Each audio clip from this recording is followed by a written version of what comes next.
So besides these three or four inscriptions, so we have quite a few, probably several dozens of monuments, but again, so the numbers are misleading. So because most of them are either very fragmentary or very short, as for example, this inscription, well, I don't know how to call it, so it's not the real inscription and not the graffiti, but it's simply epigraphs to the figures, to the leaf representation of gods and kings. Then we have quite interesting and exciting example of Köylütolu, found not far away from Emir Gazi, but unfortunately it's again, so the block is first damaged, and second it's probably only one block of a much longer inscription, so it's very difficult to make sense of it. Then we have some stele, so one of the few nice examples from western part of Anatolia.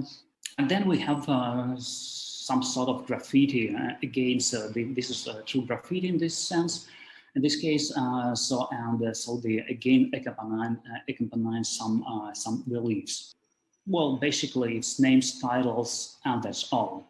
So of course, it is sort of inscription, sort of text, and under favorable circumstances, you can make quite a lot of sense of it, but still, it's very far from giving much idea of of what happened, what exactly happened with the script. And still, the examples of Emir Gazi altars and Yalburt present sufficient material so to make some inferences about the general development of the script.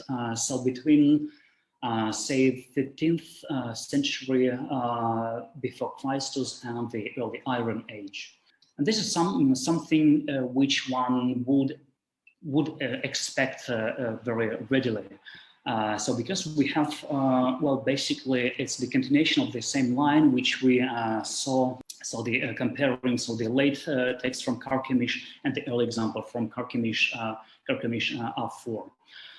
So basically, so what we have, more ideographic writings, more logographic writings, and fewer phonetic writings.